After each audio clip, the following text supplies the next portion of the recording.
hats to the side and the whole thing. Yeah, I mean they were dressed like they were going to New York City somewhere. What about the music? Was it live? No, the music was like an old jukebox thing. You know, you put your nickel in there, and you do that, and then somebody you would have a harmonica. You know, get enough bootleg liquor in them. They try to sing. So they sang and they dance, and so I would, you know, go around to the side and try to look in the window. And I'm like, get out of here! What are you doing in here? So my uncle would say, how did you get down here? And so he'd take me back home, you know. And so he would take me with me at an early age, and I learned a lot of his friends and things they were doing from the time I was 10, 11, 12, on up until he passed. You know. Would the sermon the next morning be about the corralling that happened the night before, or was it?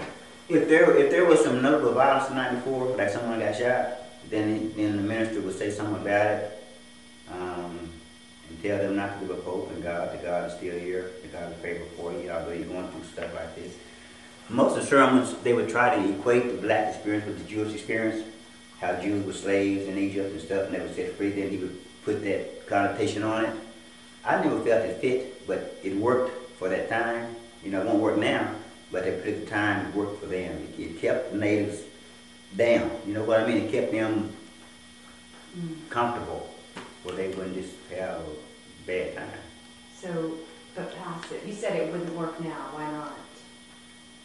I think kids now have a different mentality. They won't accept anything. You know. There were 5 times the number of people in this community now. I mean, now you can go outside, look up this way, there way you see 2 or 3 houses. There was a house, every house is far apart. I mean, there were people all over the place. Since integration, people can live on the other side of town or move away and whatever, you know. But during this time, everybody, if you're black, you lived across the track. And right here's where it was. Yeah. When I was at the service on Sunday, there was a kind of a call to get involved with NAACP. Has there been, or I guess just to mention it, has there been a connection between activist efforts, like for instance through NAACP and the church? Are activist efforts sometimes funneled through Mt.Moriah? Yeah, well, as far as NAACP would go, this is not a strong entity as it once was. People may pay their money, but they want to attend meetings and stuff. You had another question. I can't. What was it? What I guess this was sort of riffing off of JP's question. What role has the church played in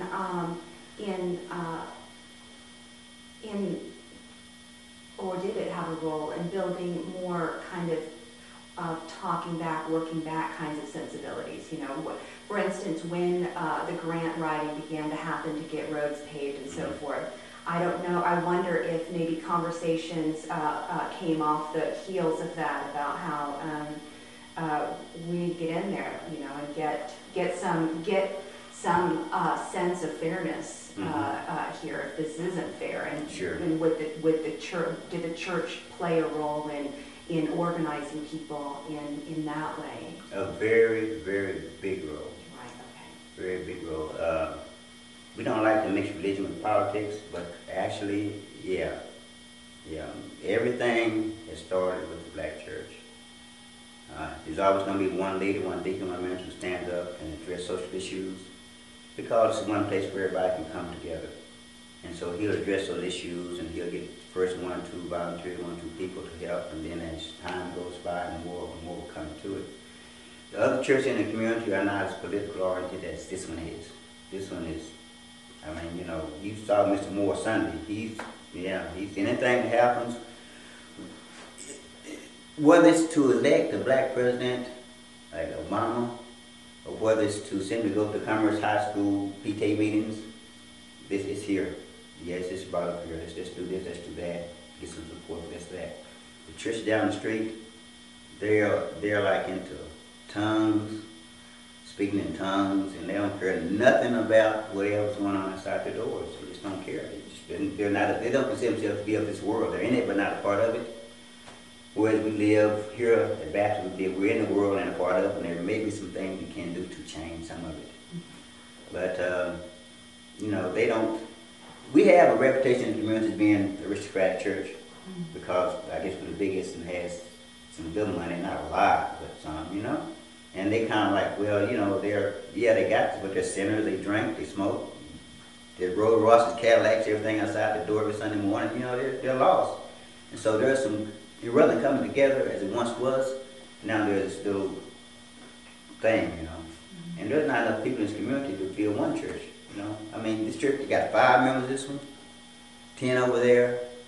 This one's got the pastor and his family. And so, I mean, you know, it just, to me, it's ridiculous. And that's one of my pet peeves, you know, why are you having so many different, you know. So, but it's based around denominational beliefs, you know. Some think you can't smoke or drink, some think you should talk in tongues. Some say, well, you don't visit sick, so, you know, and all kinds of little reasons. How many churches were there in the Norris community, say 20 years ago or 30 years ago? Can you tell us about those churches? 30 years ago? 50 years ago, there was just this one and the Methodist church down the street. Some of the members who came, families who came from East Texas here, they joined this church because they're trying to get out of things in East Texas, and they came here. And they either didn't like the minister or didn't like someone said or didn't think we were holy enough, whatever it might be, for whatever reason, and they kind of ventured off and started their own congregation. They would either buy a building or rent a building or have it built, you know, and they kind of branched off from it. The Pentecostal Church of the Lord Jesus Christ, his pastor came from here. Church further down the street came from here. And they all came to the church, yeah. But the Methodist church here, Griffith Chapel, it's pretty old. I don't know how old it is.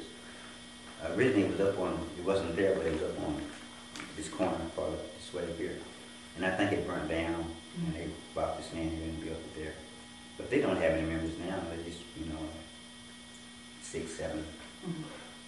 Back then, in the 50 years ago or 40 years ago, was there, say, a class distinction of who went to the Baptist church and who went to the Methodist and the Pentecostal?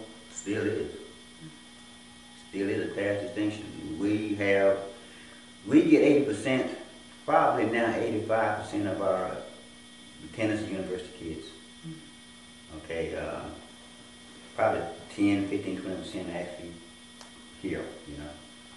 And they don't get that at other churches. They don't get that. I don't know why there's that resentment, but if we have a program, a lot of other churches don't attend, but they have a program, a lot of our members won't attend. So it is pathetic, you know. Everybody around here knows me, so I'm always, you know, can you come here and do this? Yeah, sure. And sometimes I got to go to 2 places at the same time. But other than that, that's about it. There's not a lot of... Has there been why is there such a heavy university population here? Has there always been a really tight relationship between Mt.Moriah and the university? Okay. It stemmed from the Baptist tradition of education. As I mentioned earlier, we want blacks to educate themselves, put themselves up by the bootstrings, to, you know, get out of the cotton fields and stuff. And so there was a natural progression with the university here to try to get those to come. In times past, we had different members who came here as teachers, like Dr. Robinson at the university, Dr. Talbert, Mr. Moore, the list goes on. And they would, you know, invite people in the university to come, and a lot of them would come. Now, we don't have the number of students from the university as we used to have, say 10, 15 years ago. We still have quite a bit, as I'm sure you saw Sunday, but we don't have near the number we used to. We used to have, every Sunday, it would be about 300 people. And so now it's down a little bit more than that. Are there, I'd read the Watch Care program, I guess, is that one of the programs that helps attract the college students? I'd read about that somewhere, and I was curious if there are other programs like that, either now or in the past, that